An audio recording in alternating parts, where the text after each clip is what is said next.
السلام علیکم ورحمۃ اللہ وبرکاتہ ان الحمد للہ والصلاة والسلام علی رسول اللہ وآلہ وصحبہ ومن والاه۔ عزیز طلبہ، اصول حدیث محاضرہ نمبر 11 میں آپ کا استقبال ہے۔ آج کے درس میں ہم اور آپ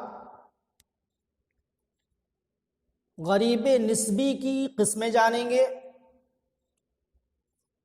اور اس کے بعد غریب کی ایک دوسری تقسیم بھی جانیں گے، اور پھر اس کے بعد غریب حدیثیں ہمیں کہاں مل سکتی ہیں ان کتابوں کو جاننے کی کوشش کریں گے، اور غریب کے سلسلے میں مشہور تصنیفات کون سی ہیں یہ بھی ہم اور آپ جانیں گے۔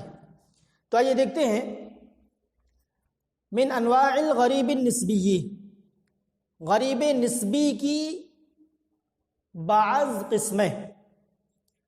کہہ رہے ہیں هناك انواع من الغرابۃ او التفرد يمكن اعتبارها من الغریب النسبی۔ کہہ رہے ہیں کہ غرابت کی کچھ قسمیں ہیں، تفرد کی کچھ قسمیں ہیں جنہیں غریب نسبی میں سے شمار کر لینا ممکن ہے۔ یعنی یہ کہہ رہے ہیں کہ غرابت اور تفرد کی کچھ قسمیں ہیں جنہیں غریب نسبی میں شمار کیا جا سکتا ہے۔ کیوں؟ لأن الغرابۃ فیہا لیست مطلقۃ، اس لیے کہ ان کے اندر غرابت مطلق نہیں ہے۔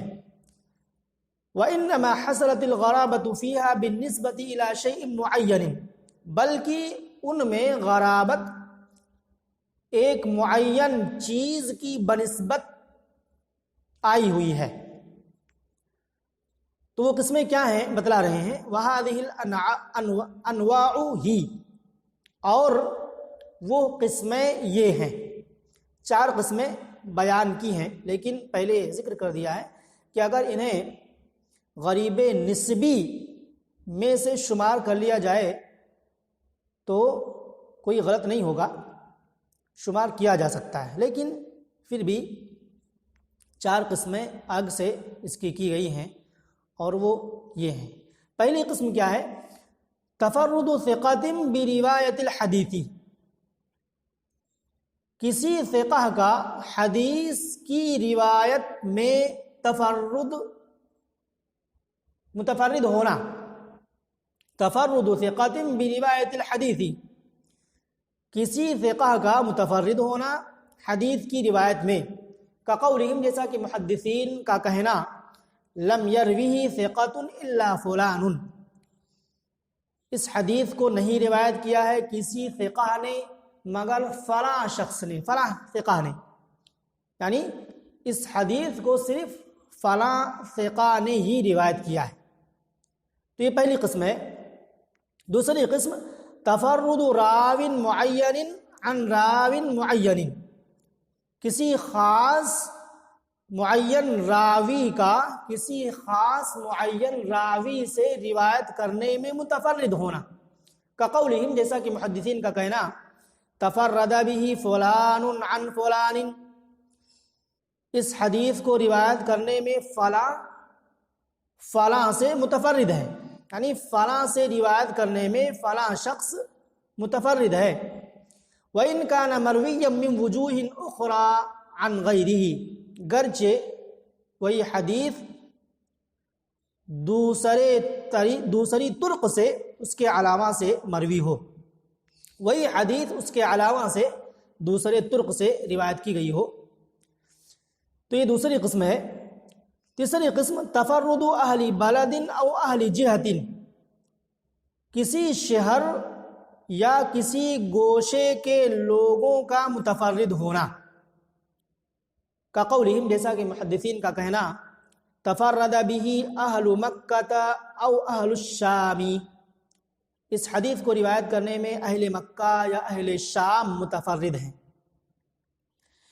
چوتھی قسم تفرد اہل بلد او جہت عن اہل بلد او جہت اخری، کسی شہر یا گوشے والوں کا کسی شہر یا دوسرے گوشے والوں سے متفرد ہونا، کقولہم، جیسا کہ محدثین کا کہنا تفرد به اہل البصرۃ عن اہل المدینہ، اس حدیث کو روایت کرنے میں اہل بصرہ متفرد ہیں، کس سے روایت کرنے میں؟ اہل مدینہ سے، یعنی اہل بصرہ اہل مدینہ سے روایت کرنے میں متفرد ہیں۔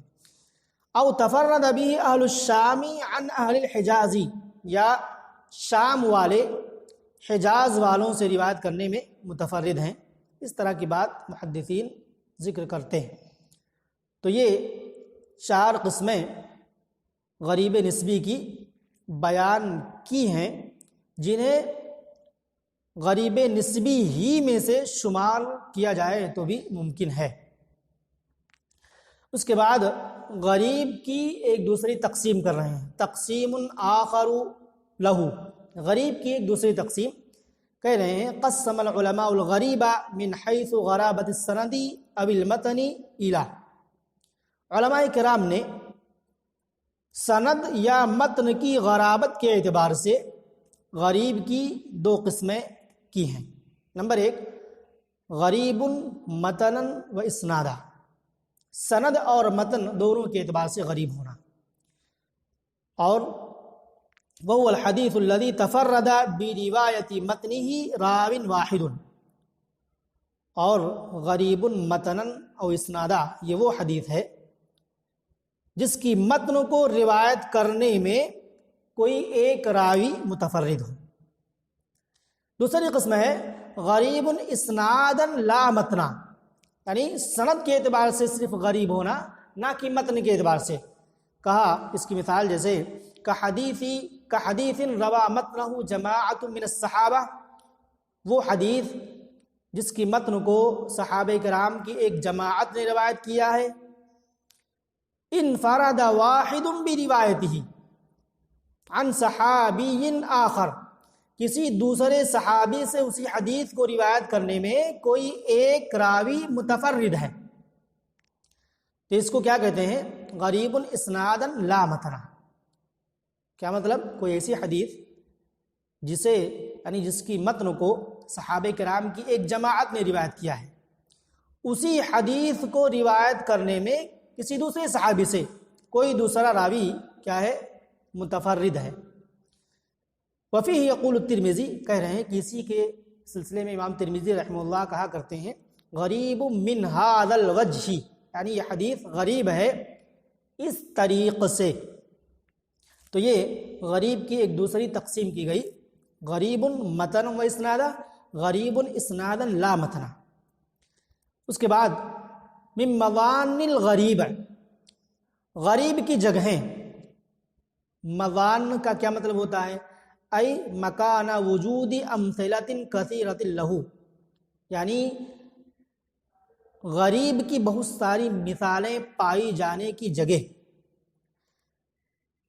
تو پہلی کتاب ذکر کر رہے ہیں مسند البزار، مسند البزار کے اندر غریب حدیثیں بکثرت مل سکتی ہیں۔ دوسری کتاب المعجم الاوسط للطبرانی، امام طبرانی کی کتاب المعجم الاوسط، اس کے اندر بھی غریب حدیثیں بکثرت مل سکتی ہیں۔ اس سلسلے میں مشہور تصنیفات کیا ہیں غریب کے سلسلے میں؟ نمبر 1 غرائب مالک للدارقطنی، امام دارقطنی کی کتاب کیا ہے؟ غرائب مالک۔ دوسری کتاب الافراد للدارقطنی ایضا، یہ بھی امام دارقطنی ہی کی کتاب ہے، جس کا نام کیا ہے؟ الافراد، فرد کی جمع افراد۔ تیسری کتاب کیا ہے؟ السنن التي تفرد بكل سنة منها اہل بلدہ، یہ تیسری کتاب ہے، کس کی ہے؟ لأبی داود السجستانی، امام ابو داود السجستانی کی کتاب ہے۔ تو یہ 3 مشہور کتابیں ہیں جن کی طرف غریب حدیث کے سلسلے میں رجوع کیا جا سکتا ہے۔ اسی کے ساتھ آج کا یہ درس ختم ہوتا ہے۔ اللہ رب العالمین سے دعا ہے کہ اللہ رب العالمین ہمیں حدیثوں کو سمجھنے اور حدیثوں کو سمجھنے کے جو اصول محدثین نے بیان کیے ہیں انہیں بھی جاننے سمجھنے کی توفیق عطا فرمائے، تاکہ ہم صحیح معنوں میں ضعیف اور صحیح وغیرہ کا پتہ کر سکیں۔ ھذا وباللہ التوفیق، والسلام علیکم